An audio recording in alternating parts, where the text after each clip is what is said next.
Greetings Captains, Gunship here, hope you are doing well. 1st of December, Gaijin released a developer Q&A video.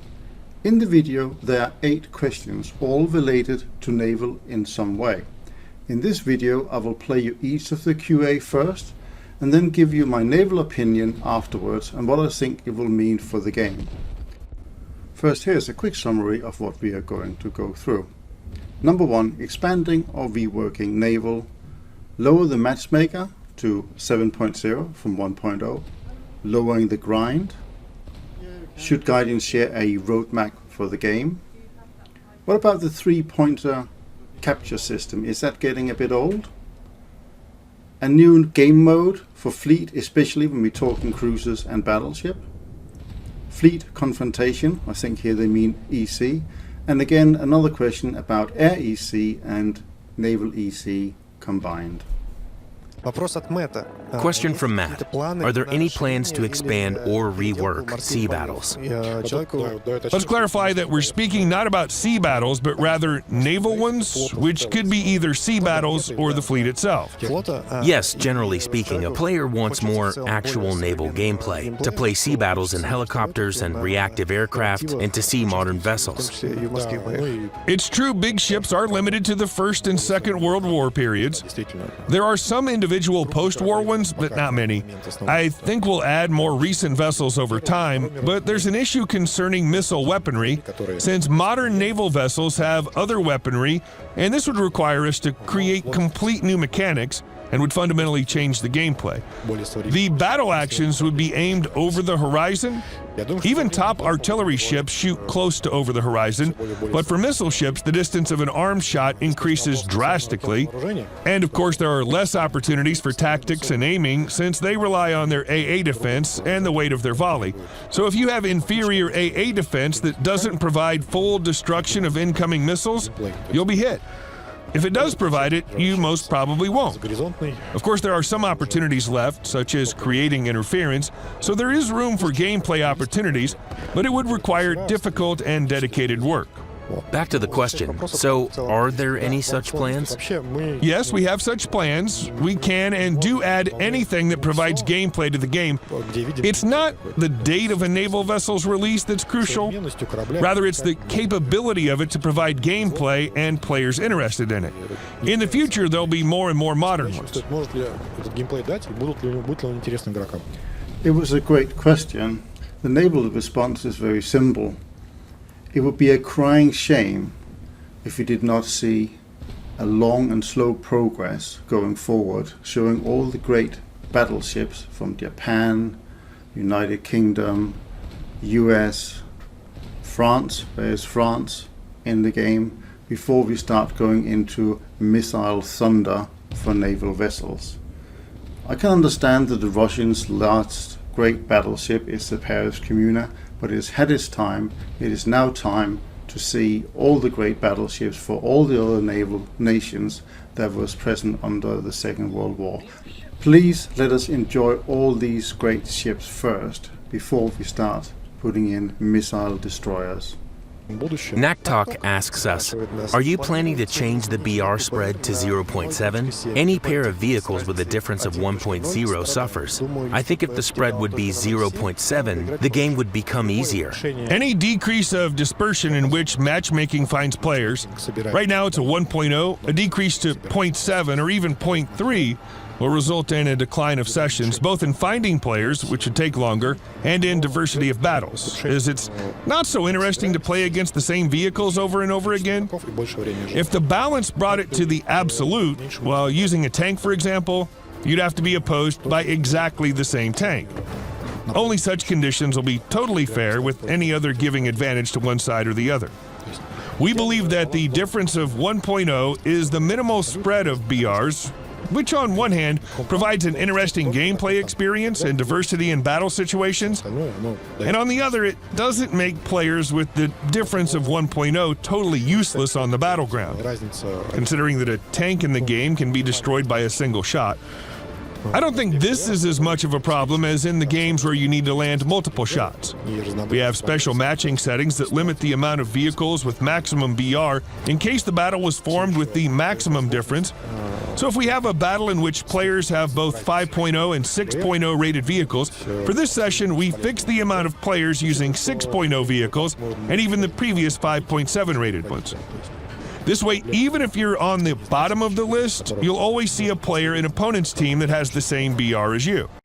From a naval perspective, 1.0 is quite a big difference, especially when we are talking between a 5.7 heavy cruiser and a 6.7 battleship. It would definitely be advantage to go down to 0.7, but also we lack players and we know we have many bots in games, so it's a bit of a two-edged sword. You could certainly argue that if we lower it to 0.7 it would be fair, and I'm pretty sure we wouldn't see the same ship on the other side all the time, apart from the Paris Commune, that is.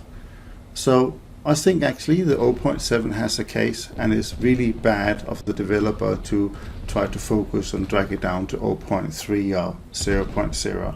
It's a valid claim and something they really ought to reconsider. They're also forgetting that at a lower battle rating difference, more players would find it more fair to play. And I think they're forgetting that, especially those people that's trying to grind their way up. Destin Co. 497. Do you have any plans to decrease or change the grind, the required amount of experience and silver to unlock content?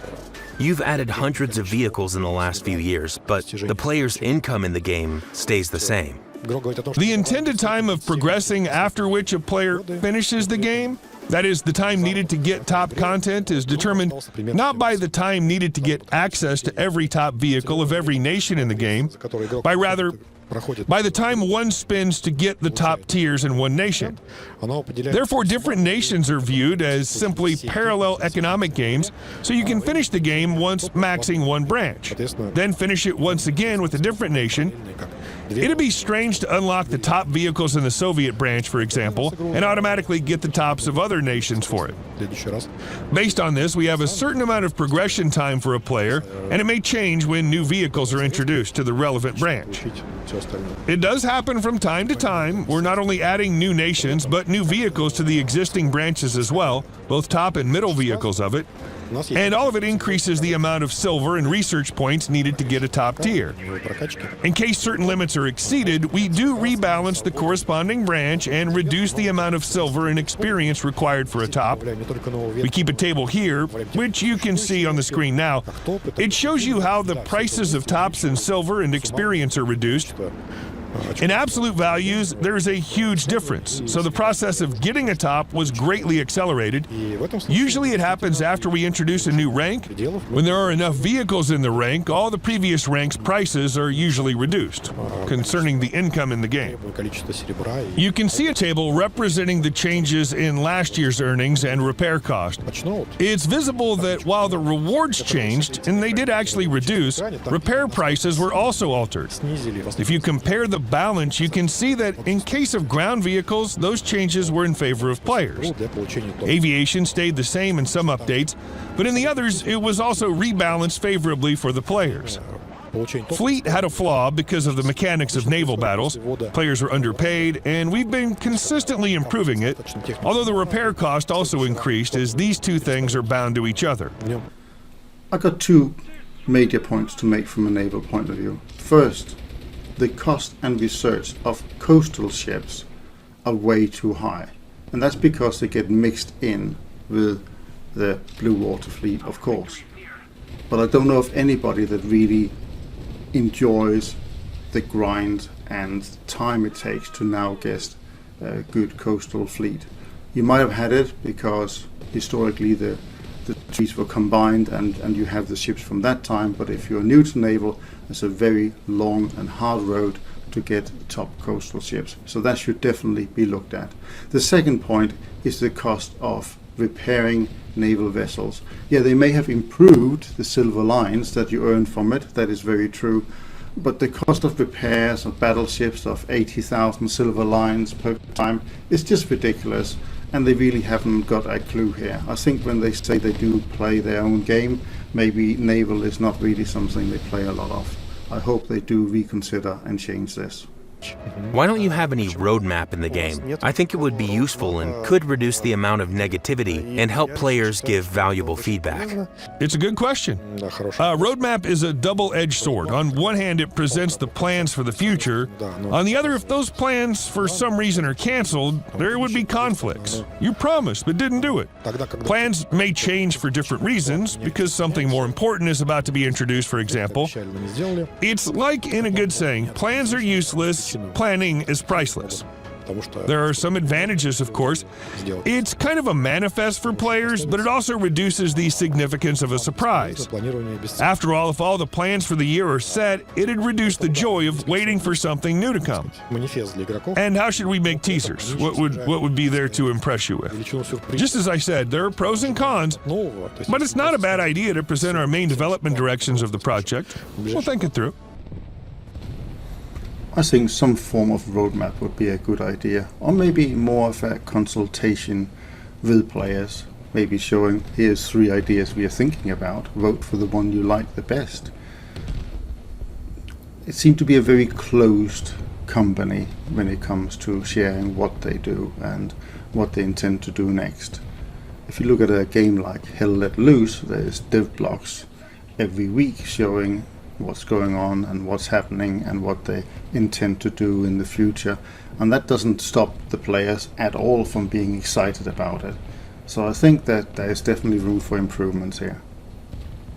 A user called Vogan asks, "Gentlemen, playing 3-point capture starts getting boring. Are there any plans to diversify realistic battle modes? I think an all-in confrontation and RB controls may be quite good." Yes, it's a fact that point capture mode is outdated with these mechanics being in games for ages. There's nothing new about this observation. Actually, it should be understood that the mechanics of controlling points or zones on the map was not spun out of thin air. It's the reality of military operations. The result of any operation is capturing and keeping the territory. We've seized enemy territories, deprived it of its resources, making this the most effective way of winning a war. There is, of course, an option of genocide, but history runs low on such examples. Usually an enemy was defeated by occupation of its territories, and that's why any military action is tied to capture and control of territories. On the most basic level, it may be a dominant hill that should be taken and held, and there's no need for it to be some outstanding hill for it to host bloody battles. There were hundreds and thousands of such examples during the Second World War. That's basically what armies do in battles. There's, of course, an issue of destroying enemy forces, but it automatically follows from the objectives. In the game, you capture a point and then start destroying enemies and eventually achieve victory. In general, the main mechanics of war are present and visible, so I'd say there's nothing to change fundamentally. Non-symmetrical scenarios, for example, when one attacks and the other defends, are unfair to players in random fights. Even if statistics show the perfect balance of these games, a player will always see such a battle a little less fair than a symmetrical one. As a gameplay option on a tactical level, like it's realized in World War, yes, it may be possible because players can see where they go, what positions are there, and the size of enemy forces.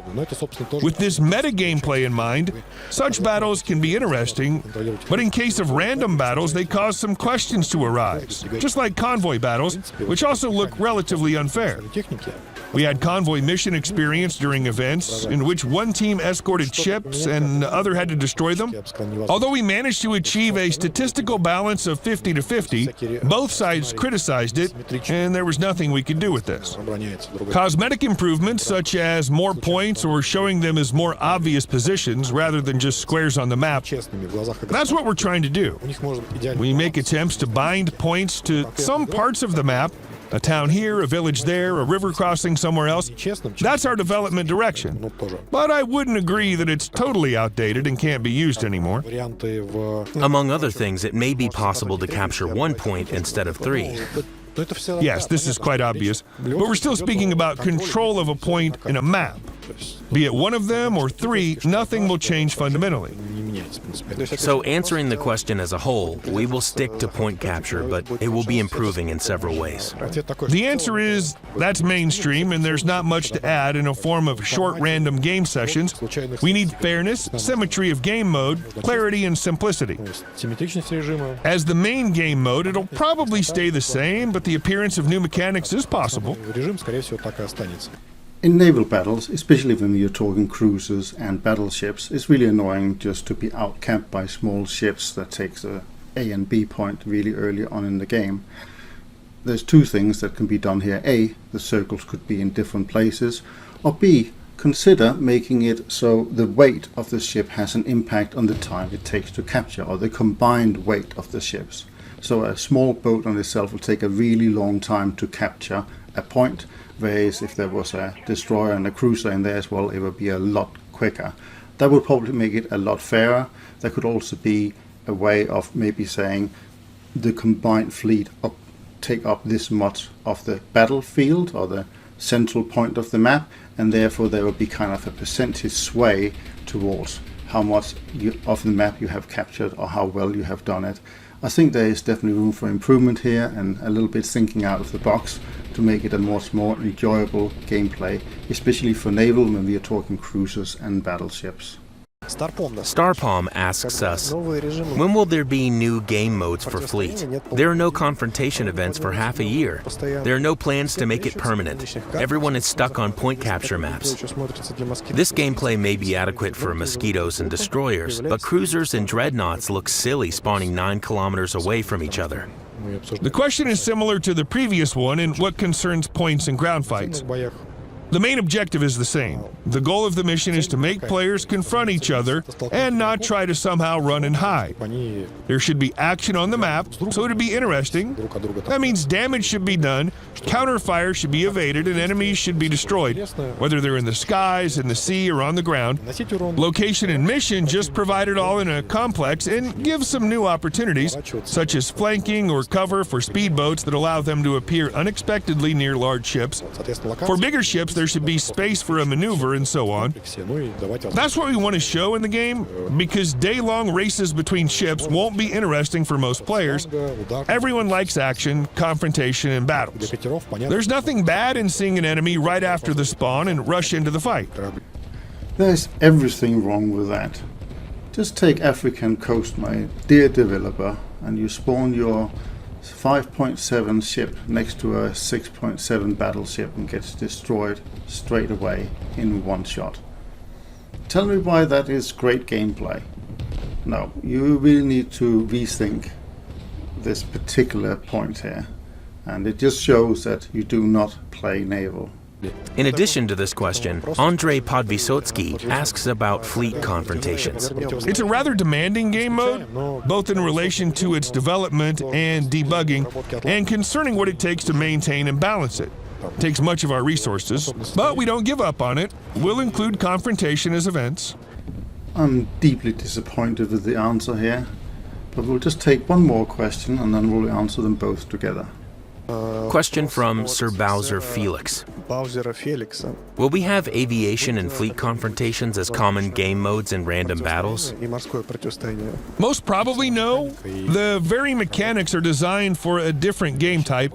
As game events, yes, but there won't probably be a permanent game mode. So, speaking for my own squadron, iNavy, whenever we had enduring confrontation being an event, we have had the server, our Discord server, full of people. We had 3 or 4 squad man teams running non-stop for pretty much the whole event. Whenever we played, it has been full of people on each side on the battlefield, and that's even with players having problems with lag and issues and all the rest of it. So yes, I understand it's a challenging game mode. It takes more out of the servers, and it's harder to keep a server stable for 3 hours than it is for 20 or 30 minutes doing a normal random encounter. But the enjoyment of playing these modes are just so much higher. And the same goes for Air EC, that we don't really have, but you know it from sim battles in air. people would like those maps. It would actually give more meaning for the people that did bombing runs, for example, that they didn't always fly out from the same airfields and so on. And we have certainly seen in Naval EC as well, there's a lot of people that like flying as well that do that in those maps as well, because they have good options for either attacking fleet targets or ground targets as well to impact the ultimate gameplay. What happens here is it's a bit of a challenge for Gaijin, so they don't really like it. They don't like that their servers are challenged a little bit harder, but surely with modern day hardware, why is that even an issue? I think they're missing a massive opportunity, and that might be ultimately their demise, that they are not thinking about the future here. People are not always interested in a 20, 30 minutes, 10 minutes match. Okay, that can be great sometimes, but if you have a full evening in front of you, a lot of people would rather go in and play a more meaningful, interesting battle that takes longer time to develop, where there can be more player interactions and just capture A, B and C. The whole thing about where you can capture a harbor and counter attack it on the map and all the rest of it, it's just so much more interesting in enduring confrontation. And I really wish that Gaijin swallowed their pride and maybe also looked at, okay, so all the things we have done that works well for random encounters. I'm thinking about all the 50% extra RP that last half an hour and so on. And I know that those don't really work so well with enduring confrontation. Maybe people pay less money if they are playing enduring confrontation, or don't actually think that really is the case. I think really if you want to develop some tech and you can actually show that you are good developers, then give people what they actually want, and that is Naval EC.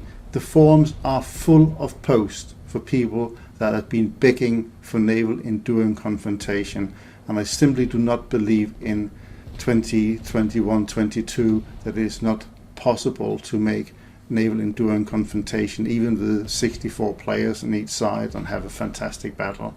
Come on, Gaijin, you can do better than that, and please give us what we actually want rather than what you think is short-term gain for maximum profit. In closing, I would say I'm very pleased that Gaijin did make the video, even if I don't agree with everything, but such is life.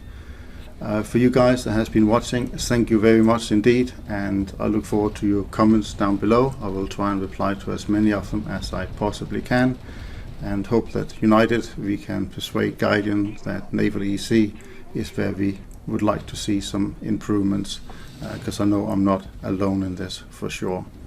That is all for now. I wish you the very best of luck on the 7 seas. Bye for now.